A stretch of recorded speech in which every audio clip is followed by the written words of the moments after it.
Hello, dear DSC candidates. Welcome back to my Grammar for Success channel. I am Koresh Babu, a retired lecturer in English from Hyderabad.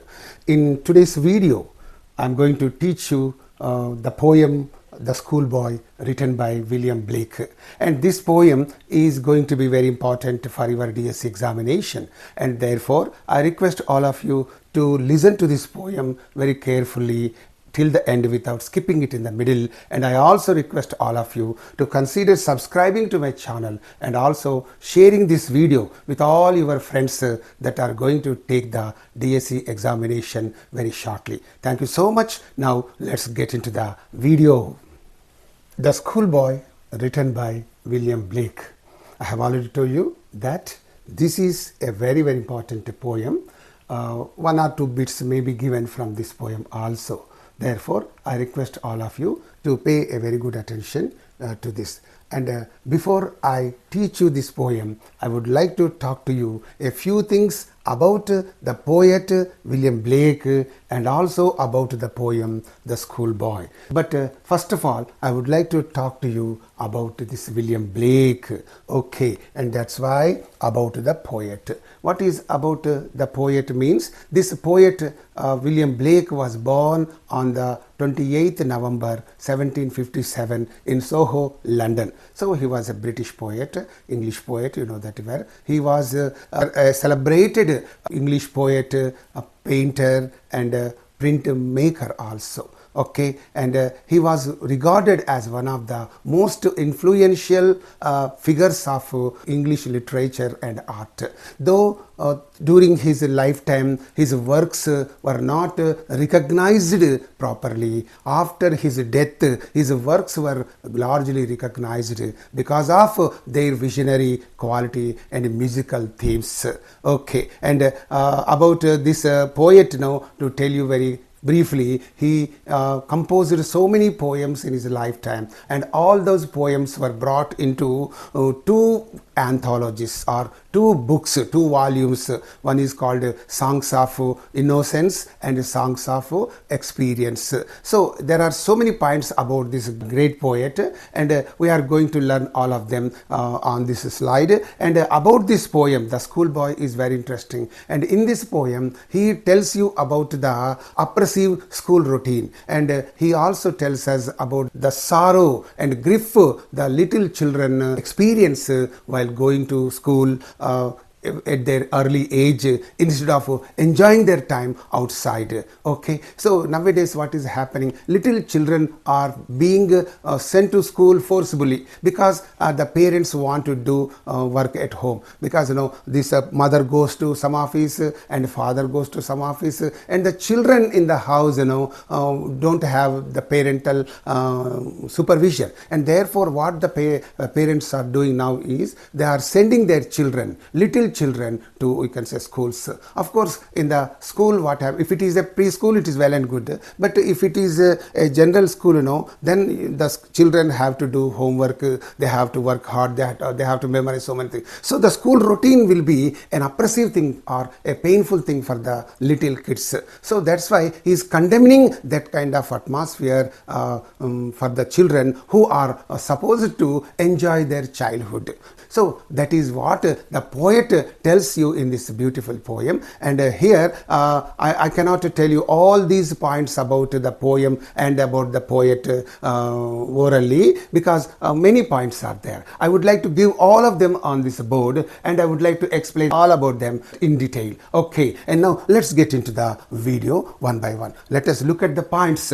Okay, William Blake was born on 28th November 1757 in Soho, London. That is one point. He was an English poet. You know that very well. He was born in London means he was an English poet. England, English poet, right? He was a painter and he was also a print maker. Why this poet, being a poet, how could he become a painter and a print maker means that point also we are going to learn after this. So here, you know, he was widely regarded or considered as one of the most influential figures in the history of English literature. Even today, the MA English Literature students, the BA English Literature students are learning him, are studying him, are reading him because he was such an influential literary figure, okay, and he was in the history of English literature and art also. Art. So generally most of the poets will be restricted only to this English literature, but here his domain has expanded to art also. Why and how, we are going to see that. And here, though largely unrecognized during his lifetime, you know, his works were not recognized during his lifetime. He was very much disappointed. Okay, he was very much disappointed because his works were not recognized, because in those days there used to be many more English poets, and all those English poets were very popular, and before their popularity, the popularity of this poet was nothing at that time, and that's why his works were not recognized during his lifetime. But after that, you know, he gained significant acclaim posthumously. Posthumously means after his death, his works got significant acclaim. Acclaim is praise, appreciation for its visionary quality. You know, in his poems you can find visionary qualities and its profound musical themes. In all his works you can find profound themes, deep themes, philosophical themes, and also mystical themes. And now we go to other points about him. Right, he was apprenticed to an engraver at the age of 14. This is an important point because this William Blake at the age of 14, that means he was a young boy at the time. And here what did he do? He worked as an apprentice. Apprentice means a beginner. Okay, a newcomer or a novice, and he worked as an apprentice with an engraver. Engraver means what?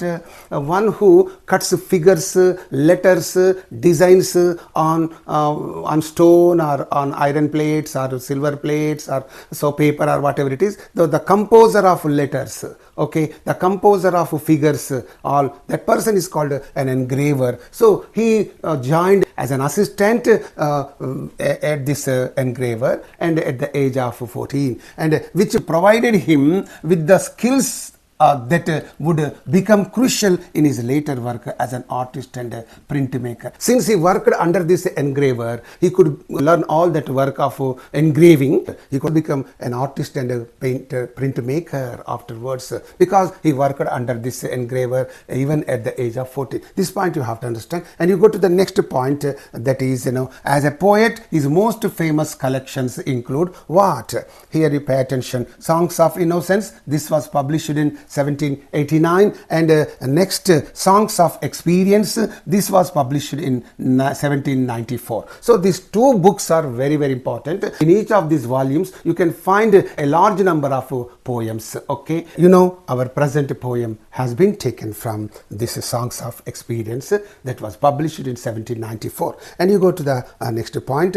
These collections explore themes of innocence and experience. So all these poems explore the themes of innocence, experience, corruption, often contrasting the purity of childhood with the harsh reality of adult life. So exposing all these things, you know, he wrote poems.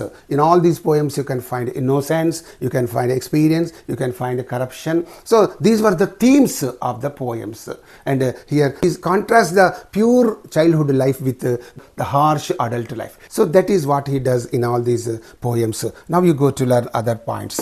In addition to poetry, okay, this is an important point. In addition to poetry means, besides writing poetry, what did Blake do? He produced a significant body of visual art.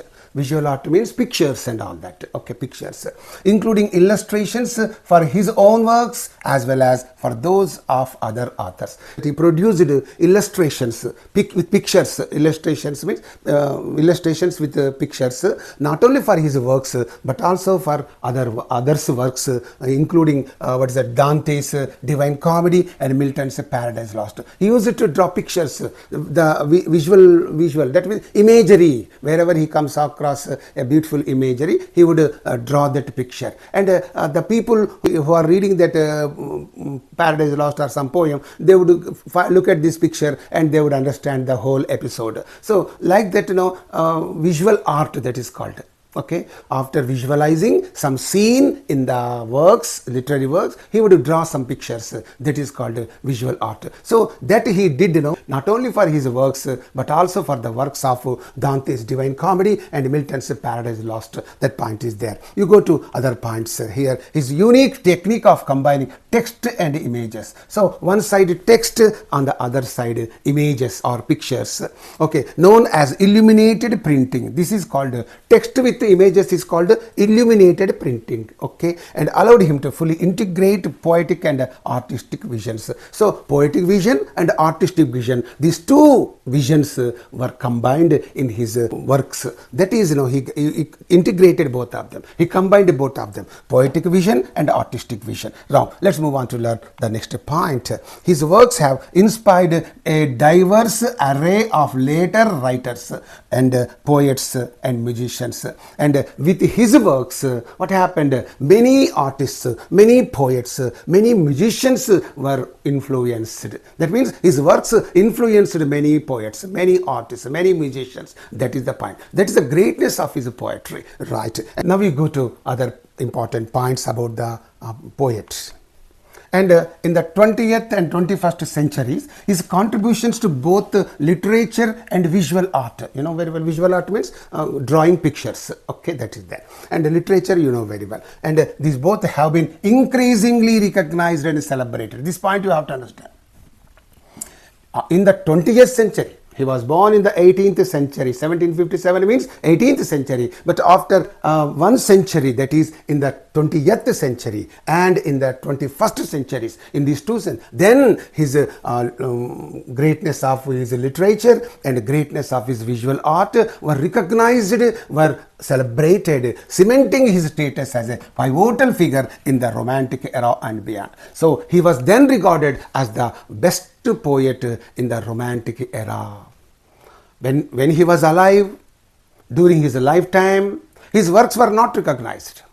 He was not regarded as a great poet, but posthumously, after his death, his works were regarded as the best works, and they were recognized and they were celebrated after his death. So that's it. And then the people started recognizing him as a pivotal figure. Pivotal means very, very important figure in the Romantic era and beyond. Right. And you go to the next point. Despite facing financial difficulties and limited recognition during his lifetime, this poet faced so many financial difficulties, monetary difficulties, ఆర్థిక ఇబ్బందులు ఎదుర్కొన్నాడు తన జీవితంలో, and limited recognition. And for his poetry, he received only limited recognition, not wide recognition, but limited recognition. And Blake's visionary creativity, okay, his creativity means his literary works that convey the visionary creativity, profound exploration of the human condition have left an enduring legacy. That his works have left an enduring legacy. That means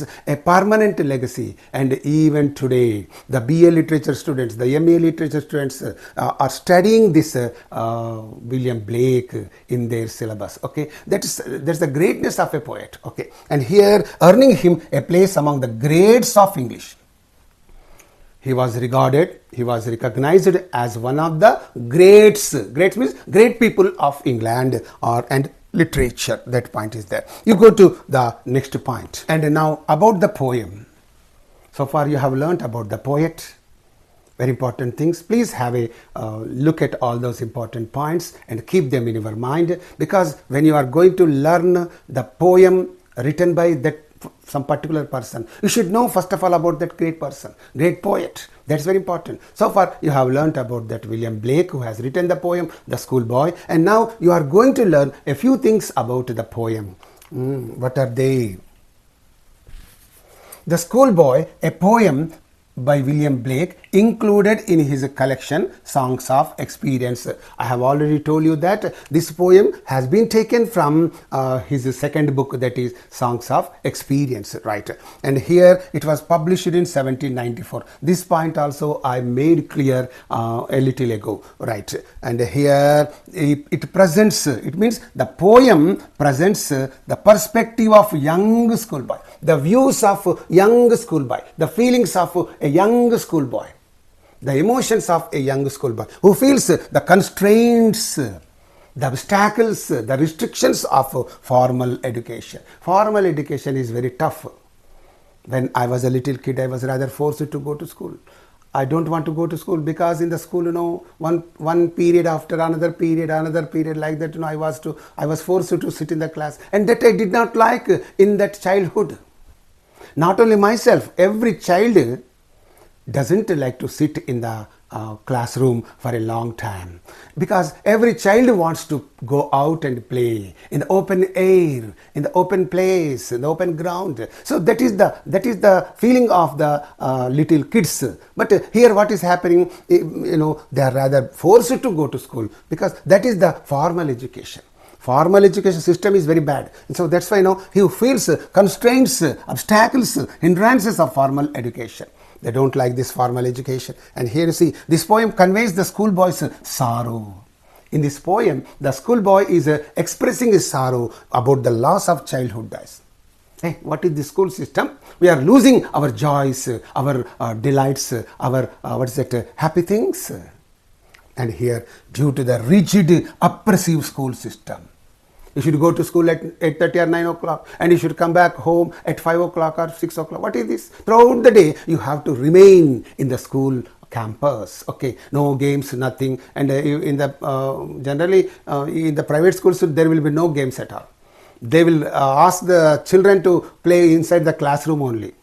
And how can they play inside the classroom? They should be taken out into the open air, and they should be allowed to play whatever they want. So that they don't do. That's why most of the children don't like to go to school when they are little kids. Okay, and they feel that is the rigid, oppressive school system, right? And here in this poem, natural world and freedom are contrasted. Natural world, freedom are contrasted with what? Constraints and unhappiness of schooling. Natural world and freedom are contrasted with constraints and unhappiness of school going. And the poem consists of 6 stanzas of 5 lines each. In this poem, you have 6 stanzas, and each stanza will consist of 5 lines. 6 stanzas and 5 lines each, right? This is a very important point from your examination, and now you go to learn other things. It also criticizes, in this poem, the poet criticizes the educational system of Blake's time. In 1757 means, that is the 18th century. In the 18th century, the school system was very bad. It was very bad for little children. And that's why the little children refused to go to school. That is the point. So that's why in this poem, the poet is criticizing the educational system of Blake's time. And here, what is that? It suggests that true learning and happiness come from nature and personal exploration. And was of the opinion that the true learning and happiness comes only from nature and personal experience. Only from nature you can get happiness. Only from nature only you get knowledge and all that, and rather than rigid institutional structures. So this is also a very important point. And here you pay attention. Through its pastoral imagery. Pastoral imagery means what? Imagery pertaining to the countryside. Palle prantaniki chendinatvanti that imagery, that picturization, visualization. Emotive language. Emotive means pertaining to the emotions. Emotions ku sambandhinchina chendina bhasha. Through its pastoral imagery and emotive language, Blake advocates for a more compassionate and liberating approach to education. And here he is appealing to the government to go for a compassionate education system. Is what? Compassionate. The students should be set at liberty. Education must be liberalized. That means compassionate. Only for 3 hours or 4 hours of school. After that, they should come out and they should play in the open field or open ground, right? And that should be there. The poem follows a consistent rhyme scheme of AB, ABB. That is the rhyme scheme. Strictly has followed that rhyme scheme in each stanza to create a rhythmic and melodic quality. If you can observe the poem, you can find this beautiful rhyme scheme, and that rhyme scheme was strictly followed because he was a very old poet. He did not deviate from the rhyme scheme. Okay, right. And with a view to enhancing the emotional impact of the young boy's lament. So, in order to bring some emotional effect from that poem, okay, he has used very beautiful rhyme scheme and consistent rhyme scheme. Okay, right. That is there. With this, all about the poet is also over. Okay, so far you have learnt about the poem, a few things. You have learnt a few things about the poet. Please keep these important points in your mind. And now we are going to learn the poem. After this poem is over, I will teach you the literary devices. After the literary devices used in this poem are over, I will give you 20 multiple choice questions that you are only supposed to do. Okay, I am going to give you that. So first, therefore, I request all of you to listen to this poem very carefully, very attentively. Right. The text of the schoolboy. The text of the schoolboy, and it's a simple poem, an easy poem. Even if you can read the poem, you can easily understand. This is not a tough poem, okay? Just like the poems of John Donne, metaphysical poet. It's not that. And here, this is the schoolboy, okay? Hope you understand. In your home also there are school-going children, little children. So this is a little kid, and here I have given you my younger grandson's photo also. He is about to go to school, and reluctantly he is going to school. That's why he has put his face towards that side. And this is Atlanta, and he goes in a car to some school, that is Carrington Academy. So in that he is attending that school as a preschool boy, okay?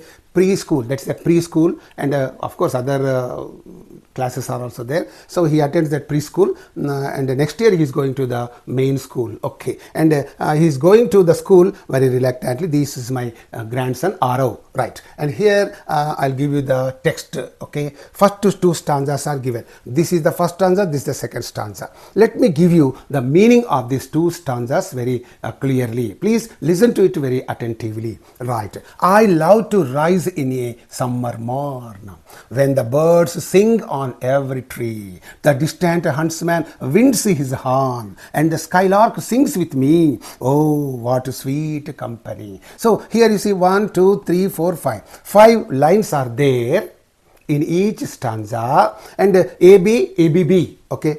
Morn, okay? A, B, morn, tree, morn, horn, tree, me, okay? Knee, me, knee, tree, knee, e, me. So no, he is following that rhyme scheme, tree, me, knee, company.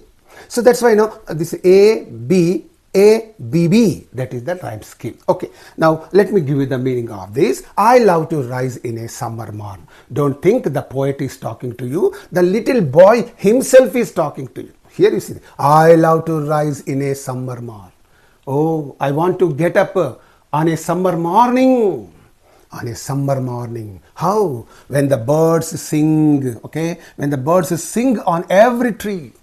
When the birds start singing on every tree. You know very well, early in the morning what happens? Birds will be singing on the trees. In my childhood life, I used to find so many birds singing on the trees. But nowadays, you can't find the birds because all those birds were killed or destroyed because of this internet waves and all that. I don't know that, because of that waves, the atmosphere is polluted, and only you can find a few of the birds. So here, the boy wants to rise up on a summer morning when the birds start singing on every tree. That means listening to the birds singing. Listening to the songs sung by the birds on every tree. చెట్ల మీద పక్షులు కిలకిలారావాలు చేస్తూ ఉండగా దాన్ని వినుకుంటూ తాను ఆ morning సమయాన లేవాలని పిల్లవాడు కోరుకుంటున్నాడు. That's the meaning of that. And what else? The distant huntsman winds his horn. And he also wants to get up from his bed on a summer morning. How? Listening to the horn of the huntsman. Horn means it's a kind of pipe, or you can say windpipe. It will be something like this. Okay, it will be something like this. And he will say something like that. So here the distant huntsman winds his horn. do you know the background of this line? So in the Western countries, what happens, these huntsmen means hunters. So these hunters would go for hunting small animals like rabbits, like small animals. So what happens early in the morning? What happens? They arrange the net, okay, at a distance, and from other they arrange the net that side, and they come to this side, and all bushes will be there. Under the bushes, the small animals like rabbits will be taking rest early in the morning at 4:30, 5 o'clock. And then what that this huntsman do? He will blow the trumpet or that horn. Like that. Loudly he will blow that horn, and with that what happens, all the small animals that are sleeping under the bushes will be very much frightened, and now what happens, they start running at random. ఒక్కసారి దిగ్గున జంతువులన్నీ లేచి పరుగు చేస్తుంటాయి. Already the net was arranged there. They go and fall in the net, and the hunt man will take all those animals. So that's how the huntsmen catch the small animals in the forest, by blowing the horn.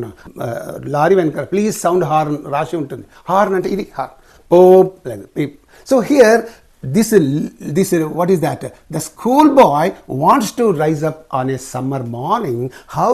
Listening to the horn of that huntsman.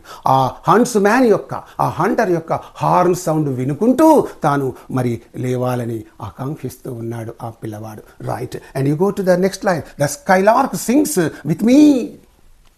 And the boy also wants to listen to the singing of the skylark. Skylark is a beautiful bird. And when it sings, it will be very melodious and very beautiful, very sweet. So now this boy wants to get up from his bed, listening to the sweet singing of this skylark.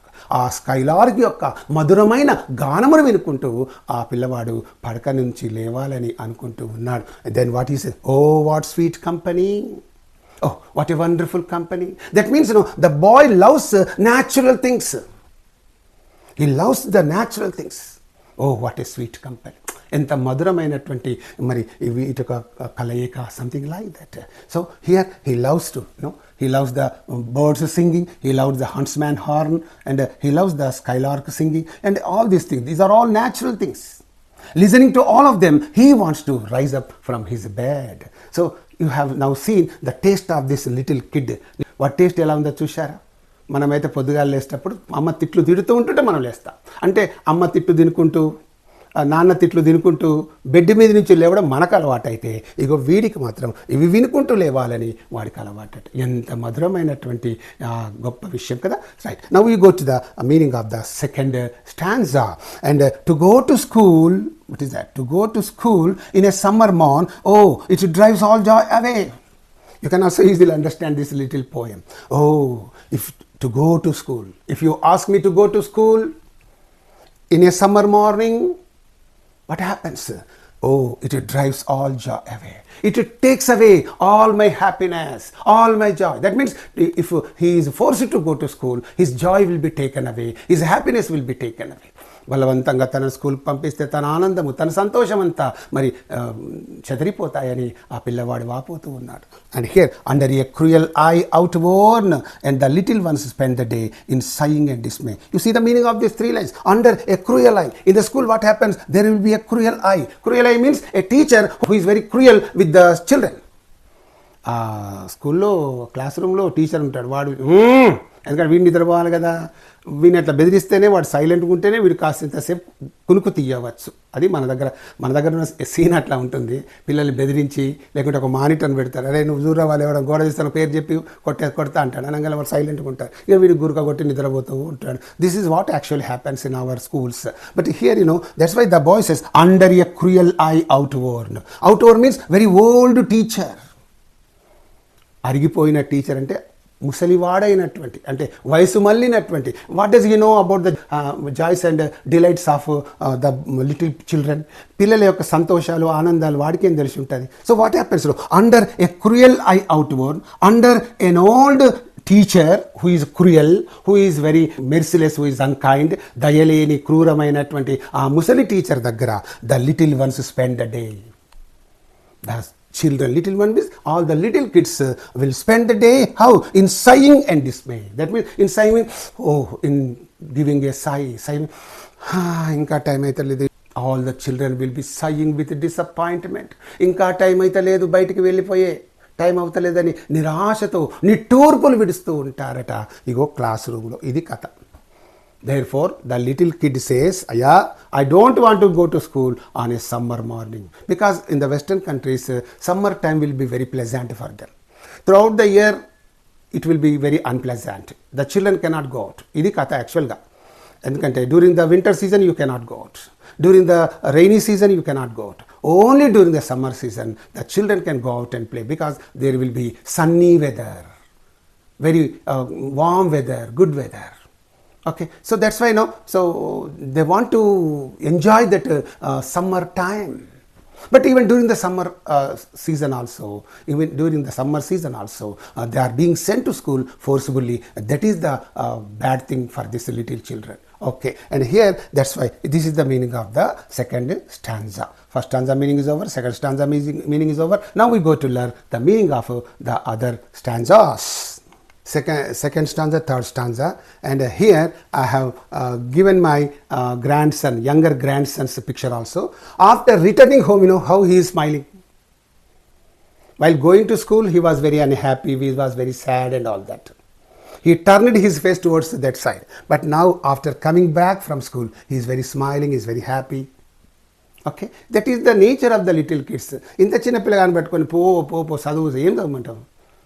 చదువులు అందరూ ఏం చేస్తున్నారు, వీడేం చేయాలి. So what I mean to say is పిల్లలు పంపించాలి. The children should be sent to school, but don't spoil their joy and happiness in their childhood. అంత చిన్న వయసులో స్కూల్ పంపించి వారి ఆనందాలను, మరి సుఖాన్ని, ఆ సంతోషాన్ని స్పాయిల్ చేయడం మంచిది కాదు అని this William Blake is telling you through this poem.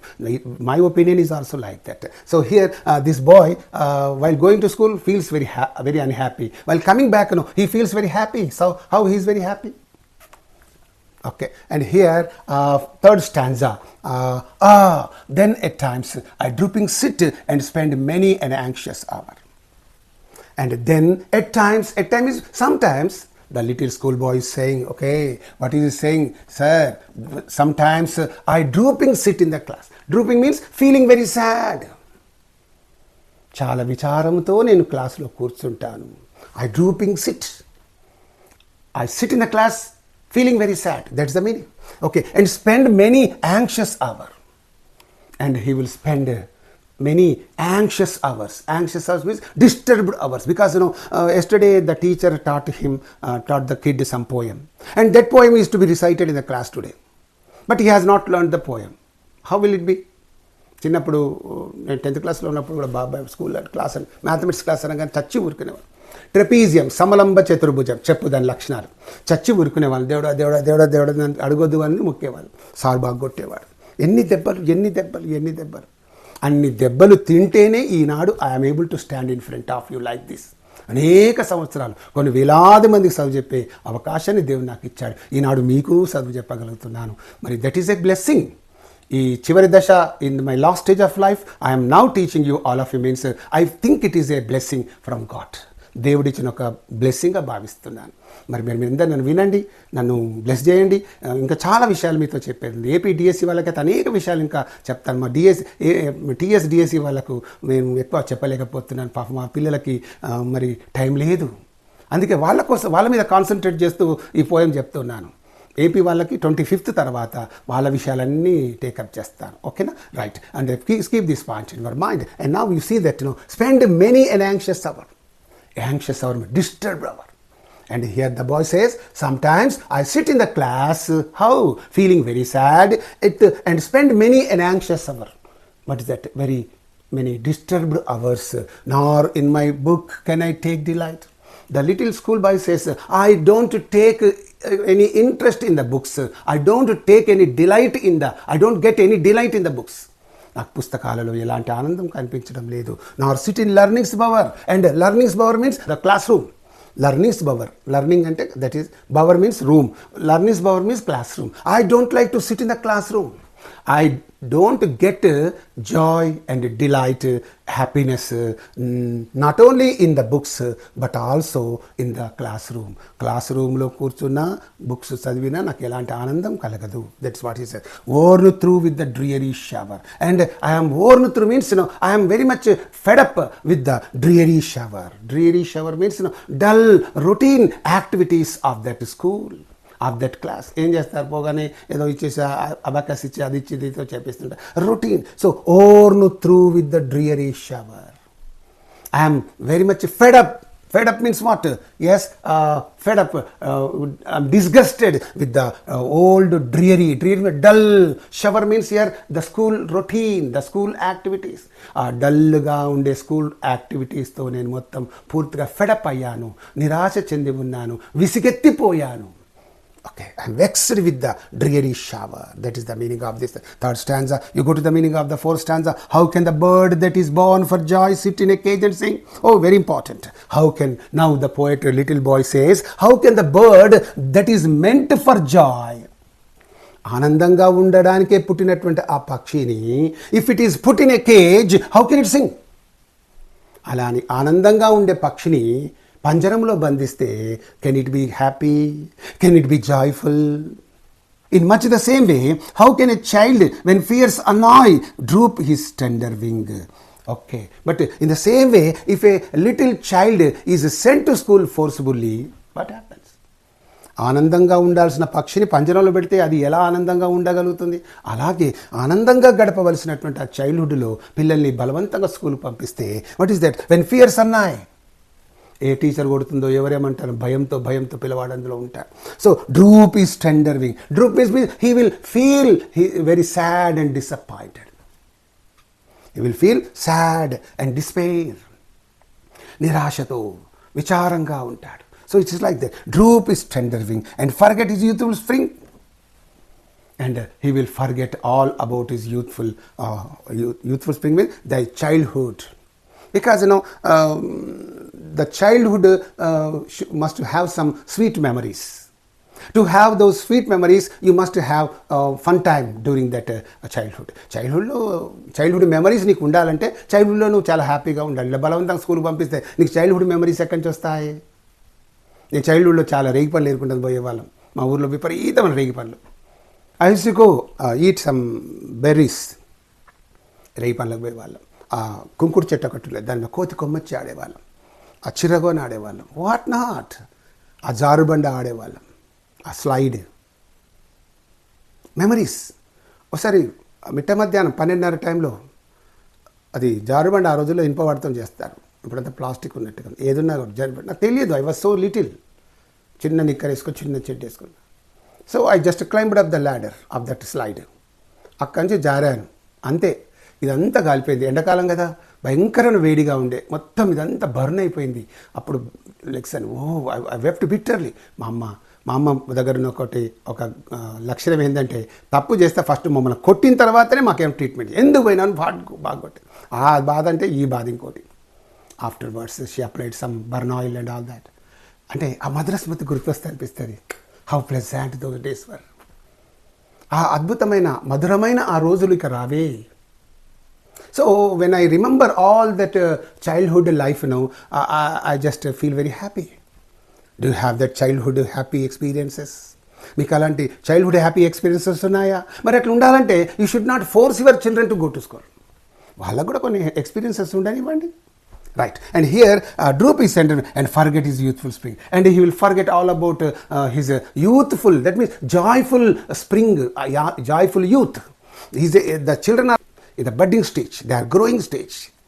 They are little by little growing. In that growing stage, they should not be forced to go to school. They should not be deprived of their joys and happy things, delights and all that. Anandaలను మనము వాటి నుంచి తొలగించకుండా చూసుకోవాలి. So that is there. And you go to the meaning of last two stanzas. These are the last two stanzas. and I asked my grandson to give me a pose, and he has turned towards me and said like this. He's a very handsome, cute boy, right? And here you see that these are the last two stanzas, and let us see what the poet tells us in these two stanzas, right? Here you pay attention. Oh father and mother, if buds are nipped and blossoms blown away, and if the tender plants are stripped and their joy in the springing day by sorrow and care's dismay. So this all what is that one meaning it is conveying. So here this poet is appealing to father and mother, or the little schoolboy is appealing to parents. Father and mother means to parents. తల్లిదండ్రులకు విజ్ఞప్తి చేస్తున్నాడు. What is that? If buds are nipped, మొగ్గలు, nipped means destroyed, తుంచివేయబడినట్టయితే, and blossoms blown away, and blossoms are just what is that, cut down or destroyed, yes, if the tender plants are stripped of their joy in the springing day. So tender plants are there. Tender means growing plants are stripped of their joy. That means if you don't allow the tender plants to grow joyfully in the springing day, in that season, during the spring season, the plants will be growing with colorful flowers will be blooming. Okay, so all these things will be there. Flowers will be blooming, plants will be growing, and that is the feature of the spring season. ఈ spring season యొక్క గొప్ప లక్షణం ఏంటంటే మరి ఇక్కడ పూలు పూస్తూ ఉంటాయి, చెట్లు పెరుగుతుంటాయి, అదే సీజన్ కదా. Spring season means January, February, March. So these 3 months comprise the spring season, right? And here you pay attention. If buds are nipped, if buds are destroyed, if blossoms are blown away means destroyed, if tender plants are stripped of their joy in the springing day, that means if the tender plants are not allowed to grow happily and joyfully, and by sorrow and care's dismay, then what happens? The plants or the trees will grow with sorrow and care's dismay. That means the plants will be very sorrowful, the plants will be sad and sorrowful, and they will not be, the nature will not be beautiful. ఇట్లా చేశారనుకోండి, spring సీజన్లో మొగ్గలు తుంచివేశారు, చెట్లను తుంచివేశారు, పూలను తుంచివేశారు. పూలే కదా కాయలు అయ్యేటటువంటివి, and మొగ్గలే కదా పూలు అయ్యేవి, పూలే కదా కాయలు అయ్యేటివి, ఇవన్నీ తుంచేస్తాయి. ఇక what happens? How shell the summer arise in Joy? Spring తర్వాత వచ్చేది సమ్మర్. This is there. మరి ఇక్కడ స్ప్రింగ్లో నీకు ఫలాలు కావాలంటే వీటిని ఇక్కడ తుంచేస్తే కుదురుతుందా? You please think of this logical connection. So if the buds are destroyed, if the blossoms are destroyed, if the tender plants are not allowed to grow happily, so can there be a happy summer? మరి స్ప్రింగ్లో అవన్నీ ఉంటేనే సమ్మర్లో అవన్నీ మనకు తినడానికి available అవుతుంటాయి. మామిడి పూత అప్పుడు రాలగొడితే మరి సమ్మర్లో మనకు మామిడి పండ్లు వస్తాయా? So something like that. So ఆ సీజన్లో ఉన్న చెట్లన్నింటినీ నాశనం చేసి, మొగ్గలను, పూలను నాశనం చేస్తే ఈ సమ్మర్ అనేది హ్యాపీగా ఉంటుందా, జాయ్ఫుల్గా ఉంటుందా? సమ్మర్లోనే కదా దాని ఎఫెక్ట్ ఇందులో ఉండేది. అక్కడ పూస్తాయి, దానికి ఎఫెక్ట్ ఈ సమ్మర్లో ఉంటుంది. We can enjoy the summer season. So that's why the poet says, how shall the summer arise in joy? How can summer be happy and joyful for the people? How can summer be pleasant for the people? Right. Oh, the summer fruits appear, and you don't find any summer fruit at all. Summer cannot be joyful, summer cannot be happy, and summer fruits cannot be found. Or how shall we gather what griefs to destroy? In this way, can we gather, can we get back whatever is destroyed in the past? ఇక్కడ destroy చేయబడిన దాన్ని మళ్ళీ can we get it back? How can we gather what griefs to destroy? That means whatever is destroyed there in the spring season, can we get back in the summer season? This is the literal meaning. But figurative meaning, internal meaning ఏంటంటే if the little children are oppressed and forced to go to school, and he loses all his joys of that childhood life, and therefore when he grows into an adult or a big boy, what happens? He doesn't have childhood joyful experiences. ఆ ఏజ్లో బలవంత పెట్టి school పంపిస్తే ఎదిగిన కుర్రాడైన తర్వాత, ఒక యవ్వనస్తుడయ్యాక, లేకుంటే ఒక యంగ్ బాయ్ అయ్యాక, మరి ఒక అడల్ట్గా అయ్యాక, మరి ఆ మధుర స్మృతులు మనకు మిగిలి ఉండవు కదా. ఎలాగైతే చెట్లన్నింటినీ తుంచివేసి, మొగ్గలను, పూలను తుంచివేస్తే సమ్మర్ అనేది హ్యాపీగా జాయ్ఫుల్గా ఉండజాలదో, సమ్మర్లో ఫ్రూట్స్ మనకు అగుపించవో, అలాగే మరి పెరిగే వయసులో స్ప్రింగ్ సీజన్, మనిషి యొక్క spring season, what is the spring season of this man means that is the childhood అనే స్ప్రింగ్ సీజన్లో పిల్లలను మంచిగా హ్యాపీగా పెరగనిస్తే, మరి సమ్మర్ అనేటటువంటి యూత్కి వచ్చేసరికి what happens? The children feel very happy. with their what you call sweet memories of their childhood. తమ యొక్క చైల్డ్హుడ్ స్వీట్ మెమరీస్తో హ్యాపీగా ఎదుగుతుంటారు. పిల్లలు హ్యాపీగా ఉంటేనే ఎదుగుతారండి, ఎందుకు అనవసరంగా బలవంత పెట్టు. So that is the figurative meaning. External meaning or literal meaning is this, figurative meaning అది. స్ప్రింగ్ సీజన్ లాంటి ఆ చైల్డ్హుడ్లో పిల్లల్ని హ్యాపీగా ఎదగనిస్తే, ఈ సమ్మర్ సీజన్ లాంటి యూత్లో ఆర్ అడల్ట్ లైఫ్లో వాడు హ్యాపీగా ఉంటాడు కదా. That's the meaning.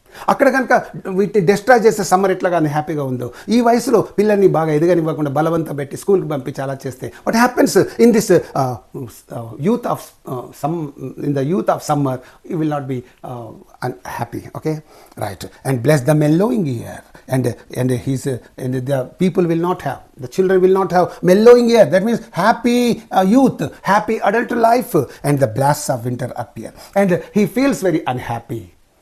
Blasts of winter means winter వచ్చేసరికి, అంటే when he gross old, childhood అయిపోయింది, అడల్ట్హుడ్ అయిపోయింది, ఇప్పుడు ఓల్డ్ ఏజ్కి వచ్చేసరికి his life in that old age will be very unhappy. ఇక్కడ హ్యాపీగా లేకపోతే యూత్లో హ్యాపీగా ఉండం, యూత్లో హ్యాపీగా లేకపోతే automatically in our old age also. Winter means that is the winter stage of life, winter of our life. Old age is nothing but the winter of our life. ఈ వింటర్ అనేటటువంటి ఈ ముదుసలి వయసులో గత స్మృతులు అనేవి మనకు మిగిలాయి. ఈ వయసులో నాకు గతమంతా గుర్తొచ్చినప్పుడు ఎంతో హ్యాపీగా ఆ చిన్న స్లైడ్ మీద జారడం, ఆ పిల్లలతో ఆడుకోవడం. I remember some times all of them and I feel very happy. I have some beautiful memories, sweet memories. Do your children have sweet memories? Please allow them to have sweet memories for your children, so that they can grow very happily in their adult life, and they can feel very happy in their old age. That is the winter of life. Old age is the winter of life.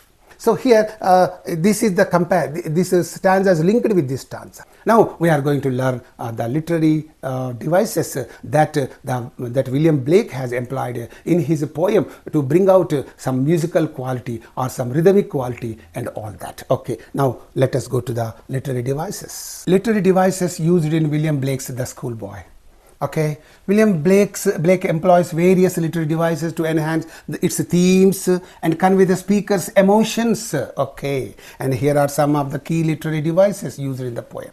What is the first one? Imagery. Beautiful imagery you can find in this poem.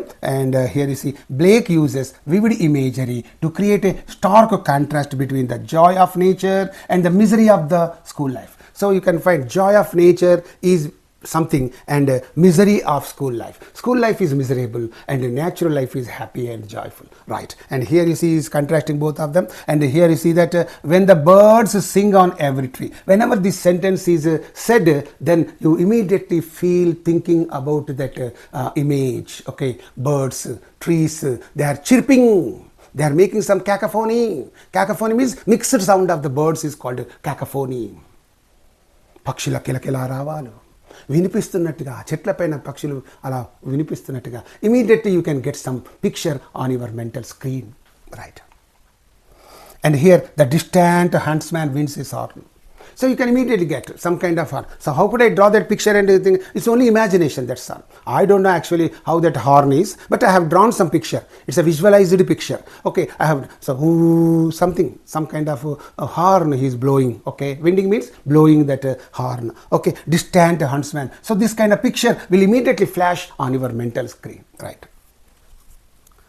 And here you pay attention. How can the bird that is born for joy sit in a cage and sing?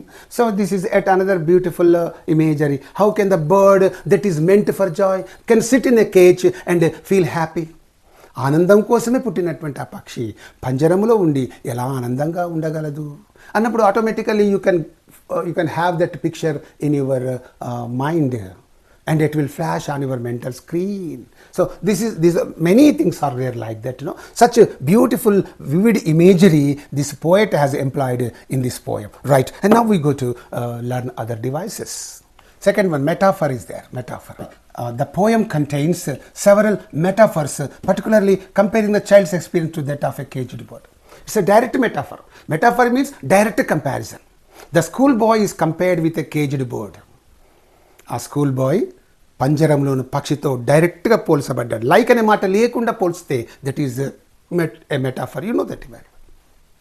How can the bird that is born for joy sit in a cage? So here the boy is compared with this bird that is in the cage.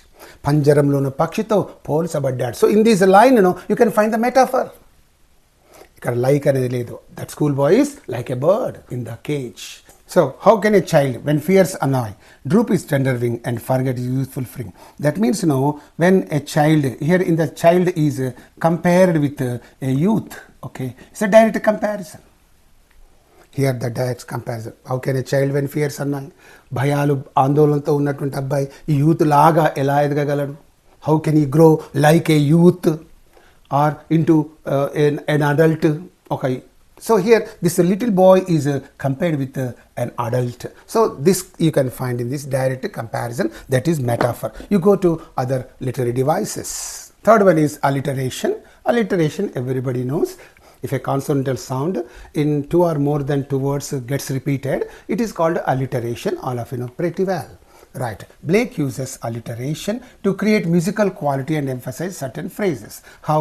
Let us see that here. But to go to school in a summer morn. Sa, sa. School and summer. That is alliteration. And here you see the distant huntsman winds his horn. Huntsman winds his horn. Ha ha sound is repeated. So in that way, in two or more than two words, if a consonantal sound is repeated, that is called alliteration. And is there any? Okay, spend the day in sighing and dismay. Spend sighing. Sa sa, something like that. And we go to the next literary device. Anaphora is there. Anaphora. What is this anaphora? Anaphora means the repetition of a word or a phrase at the beginning of successive lines or successive clauses to create a rhythmic structure or emphasize the speaker's lament. This is anaphora. That means some phrase or some, what is that word, gets repeated in each and every line. So that is called anaphora. Here you see, how can the bird? This anaphora. Next line, how can a child? How can? The red colored words are repeated. So line ki la repeat avutu unte, that's called anaphora. Maybe it's a word or a phrase. Phrase means a group of words. ఒక మాట కానీ ఒక మాటల సముదాయము కానీ ఇలా repeat అయితే, that is called anaphora. Right. And now we go to the next one. Personification is there. Personification means giving human qualities, okay, characteristics to a non-living object or abstract idea. That is called personification. And here Blake personifies nature to emphasize the nurturing and joyful aspects. So nature is given the human characteristics, okay, and the skylark sings. So skylark means bird. Bird is a part and parcel of nature. So here skylark sings means skylark is given the human qualities. Only human beings can only sing. Okay, but here skylark sings is given. Right. And here sweet company. Huntsman, the birds, skylark, the company. Company means friendship, association. Generally, this company is meant for only human beings, not for birds. That's why sweet company, this word indicates personification. Now we go to the next one. Sixth one, rhetorical questions. Rhetorical questions means what? Let us see that here. The use of rhetorical questions emphasizes the speaker's distress and prompts the reader to consider the injustices faced by children. Rhetorical questions are there. Logical questions are posed by the logical questions, meaningful questions. Questions about which we have to think of. Okay, that kind of questions are called rhetorical questions. Here, see, how can the bird that is born for joy sit in a cage and sing? So here, how can, is asking you logically. He's asking you to think of logically about this. How can the bird meant for joy will sit in a cage and sing? So how can we, a child, when fears annoy, droop his tender wing and forget his youthful spring? So in these two things, how can the bird? This is a question. This is a question. Such questions are logical questions, rational questions, and that's why they are called rhetorical questions. Right. You go to the next one. Symbolism is there. Symbols, you know very well. The poem uses symbols to represent broader concepts. How? Let us see that the school represents oppression. The school for the little children is oppression. School anedi variki oka shiksha lantidi. jail lantidi. Generally we compare the school with a jail. So here the school is just like oppression, and here while nature symbolizes freedom and joy. This stands for oppression, this nature stands for freedom and joy. That is there. And here example, a cruel eye outworn symbolizes the oppressive nature of the school system. Cruel eye, an old cruel teacher. A cruel eye outworn means an old cruel teacher or unkind teacher. This tells us that the system of the school is very oppressive. School system is very oppressive. This is standing for this one. So this is standing for this. So this is called symbolism.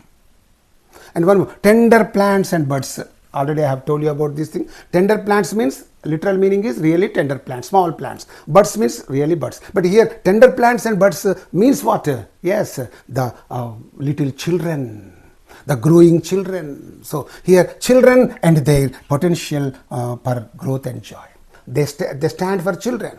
And buds stand for, you can say, potential for growth and joy. So here these two things are standing for these things. All the little children are just like little plants. So here these symbolize the little children, growing little children. Right. So symbolism is okay. And now we go to the last but one. And juxtaposition is there. Juxtaposition means what? That means keeping two things at one place side by side. రెండు విషయాలను పక్క పక్కన పెట్టి చూడడాన్ని, that is called juxtaposition. You can find the juxtaposition of the last two stanzas. స్ప్రింగ్లో మొక్కలను ఇలా తుంచి వేసి నాశనం చేస్తే జక్టాపోజిషన్. సమ్మర్లో ఫలాలు మనకు కనిపిస్తాయా? అలాగే స్ప్రింగ్లో అంటే ఎదుగుతున్న వయసులో చిన్నపిల్లల్ని ఇలా ఇబ్బందులకు గురి చేస్తే పెద్ద పెరిగాక వాళ్ళు మంచి హ్యాపీగా ఎదుగుతారా? Something like that juxtaposition. So points are given. And here Blake juxtaposes the carefree joys of nature, okay, carefree joys of nature with the oppressive environment of the school to highlight the detrimental effects of formal education. Detrimental, damaging effects of formal education on a child's spirit, child's life, child's growth. And here say, I love to rise in a summer morning when the birds. So you look at these things. He wants to be free and joyful like this. But here, to go to school in a summer morning, it drives away. Juxtaposition. చూడండి, ఇలా ఉండాలనుకుంటున్నాను, ఇగో ఇలా ఉంటే నా ఆనందం మటుమాయమవుతుంది. చూడండి, you can understand. Now you go to the last literary device. Ninth one, repetition is there. Repetition. You know that very well. It's a simple literary device. Okay. Repetition of key phrases reinforces the main themes of the poem. That's good. What is that here? How can the bird? How shall the summer? So how can the bird? How can a child? How shall the summer? So these are all what is that repetition. And now we are going to answer the multiple choice questions. Okay. So far you have learnt 4 things about the poem, about the poet, the teaching of the poem, the meaning of the poem, and the literary devices. All these 4 things you have now learnt so far. Okay. And now we are going to answer these questions. I just read out the questions for you. You only solve the questions. Okay. Whether your answers are right or wrong, you check up with my answers given at the end of the multiple choice questions. Okay. Now let's go over them very quickly. Multiple choice questions of the Schoolboy by William Blake. Okay. And here see, who is the poet of the Schoolboy? Okay. Robert Frost, Emily Dickinson, William Blake, Walt Whitman. Okay. And here the answering this question might be very easy, but in the examination you get confused. You know that very well. Right. And the second question, in which collection is the Schoolboy included? Songs of Experience, Songs of Innocence, Leaves of Grass, Lyrical Ballads. In which collection this Schoolboy is included? You know that very well because you have listened to the poem, listened to the introduction, and you can easily answer these questions. Now we go to other questions. What is the main theme of the Schoolboy?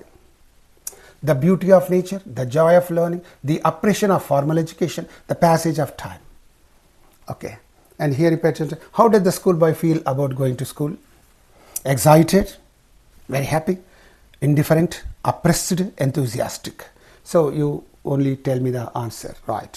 What does the Schoolboy prefer over going to school? What does he prefer over going to school means? What? Here, playing with the friends, reading books at home, spending time in nature, visiting the city. See, spending, prefer over what? And the next question, what season does the schoolboy mention at the beginning of the poem? Summer, winter, spring, autumn. Okay, right. You go to the next one. And which bird does the schoolboy listen to in the poem? Nightingale, skylark, robin, sparrow. Next one, how does the schoolboy describe the school? A place of joy, a place of learning, a cage, a paradise. What? What does the schoolboy compare himself to in the poem? What does he compare himself to in the poem? A caged bird, a free butterfly, a growing tree, a flying eagle. What emotion does the schoolboy associate with school hours? Okay. Happiness, sadness, excitement, indifference. What does he tell you about the school hours? School hours. What does the schoolboy wish for regarding his school childhood? What does he wish for? Here you see. To be longer, to be shorter, to be filled with books, to be free and playful. How does the schoolboy describe his experience in the classroom? Joyful and enlightening, oppressive and miserable, exciting and adventurous, calm and peaceful. How is the experience of the schoolboy in the classroom? Now you go to other questions. What metaphor does the schoolboy use for education? Metaphor. You know that very well. A bright light, a dark cloud, a blooming flower, a refreshing rain. Right. What does the schoolboy say about learning at school? It is inspiring, it is enlightening, it is a burden, it is joyful. What is that? How does the schoolboy describe his teachers? Kind and gentle, strict and stern, fun and engaging, calm and patient. This thing you know very well, all these things. And next 16th one. What effect does the school environment have on the schoolboy's spirit? It uplifts him, it liberates him, it depresses him, it excites him. Which one is the right one from your learning of the poem? What does the schoolboy want to enjoy instead of going to school? His garden, the open fields, the marketplace, the library. How does the schoolboy feel about the loss of freedom in school? Indifferent, sad and resentful, happy and content, excited and hopeful. Right. You go to the last set of questions. What does the schoolboy use to describe the negative impact of school? A prison, a garden, a battlefield, a sanctuary. Right. And what is the ultimate message of the schoolboy? Final message. Nature is a better teacher than school. School is essential for growth. Discipline is key to success.